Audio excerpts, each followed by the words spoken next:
Hello students, Shri Deepchand Chaudhary महाविद्यालय ललितपुर में आपका बहुत बहुत स्वागत है। आज हम देखेंगे कि जो आपका बीए थर्ड सेमेस्टर में जो आपका है advance nutrition and human development, उसमें जो आपके ह्यूमन डेवलपमेंट वाली जो आपकी यूनिट है उसमें हम देखेंगे कि जो जीन पियाजे थे उन्होंने जो कॉग्निटिव डेवलपमेंट पर जो अपनी थ्योरी दी थी वो कैसी है। ठीक है, ये आपका 5th यूनिट के अंतर्गत ही आता है। तो 5th यूनिट में जो आपका जीन पियाजे की जो संज्ञानात्मक विकास सिद्धांत है उसके बारे में उन्होंने बताया है। तो ये जो सिद्धांत बनाया था उसमें संज्ञानात्मक विकास के स्वरूप को स्पष्ट करने के लिए जो है पियाजे का जो ये सिद्धांत है इसका काफी ज्यादा जो है महत्वपूर्ण योगदान है। और उन्होंने प्राणी के संपूर्ण विकास क्रम में जो है इस कॉग्निटिव डेवलपमेंट के जो है 4 स्टेप बताए हैं, जिसमें से पहला हमारा स्टेप है वो है हमारा इंद्रिय पेशी अवस्था या सेंसरी मोटर स्टेज। तो पियाजे के अनुसार जो है जन्म के समय जो शिशु होता है वो एक जैविकीय प्राणी के रूप में होता है। उसे बाह्य जगत का तो कोई ज्ञान नहीं होता, बल्कि वह ज्ञानेंद्रियों के माध्यम से ही बाह्य उद्दीपनों को जो है ग्रहण करता है। और यह जो कॉग्निटिव विकास होता है उसका ये फर्स्ट स्टेप होता है जो जन्म से 2 वर्ष की अवस्था तक जो है ये रहता है। और जन्म के समय या जगह बर्थ टाइम शिशु में केवल सहज क्रियाएं ही विकसित होती हैं और इन्हीं की सहायता से या इन्हीं की हेल्प से शिशु साउंड्स करना, वस्तुओं तथा गंध का अनुभव करना, ये सारे काम जो है करता है।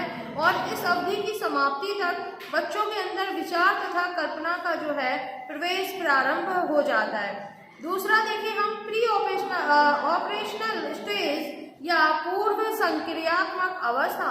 तो यह जो अवस्था होती है वो 2 वर्ष से लगा करके 6 वर्ष तक चलती है।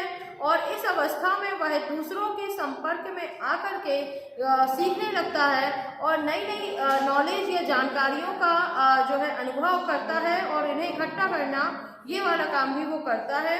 और अपनी नॉलेज को वो गेम्स में जो है अनुकरण करके चित्र निर्माण करना, भाषा के माध्यम से बढ़ाने का जो है प्रयास करना, तो ये वाले काम जो है उसके आते हैं। और पूर्व अवस्था की तुलना में जो है अब समस्याओं का समाधान करने में वो जो है काफ़ी ज़्यादा सक्षम हो जाता है।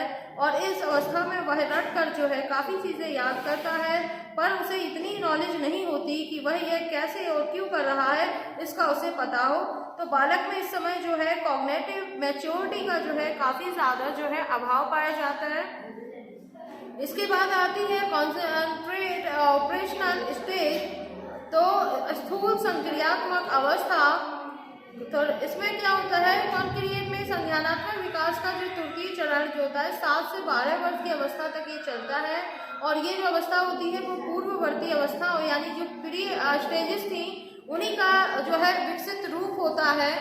और इस अवस्था में बालक का विकास सूक्ष्म से स्थूल की ओर होता है, क्योंकि अब बालक जो है तार्किक चिंतन करने योग्य हो जाता है और ये तर्क स्थूल वस्तुओं तक ही जो है सीमित रहता है। और बालक विभिन्न सूक्ष्म प्रत्ययों के ज्ञान को समझने के लिए स्थूल प्रत्ययों का प्रयोग करता है तथा लंबाई, भार, आकार, गणित और इसके अलावा जो हमारी मैथ में जो ज्यामितीय होती है और बीजगणित होती है उनको समझ पाने की योग्यता का जो है इसमें विकास करता है।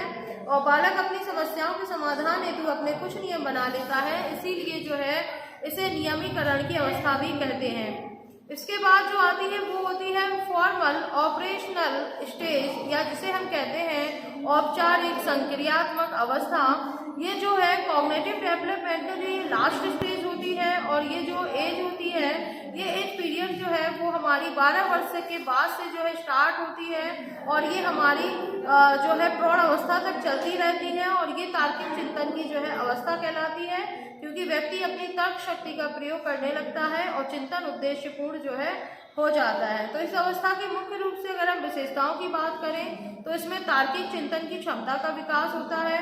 नंबर 2 बात करते हैं सेकंड, तो समस्या समाधान की क्षमता का विकास होता है। नंबर 3 है मूर्त व अमूर्त में अंतर करने की जो क्षमता होती है उसका विकास हो जाता है।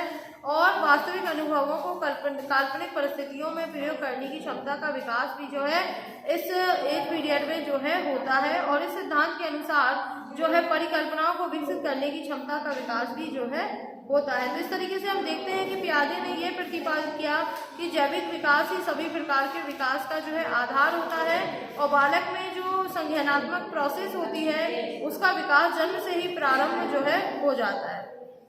धन्यवाद।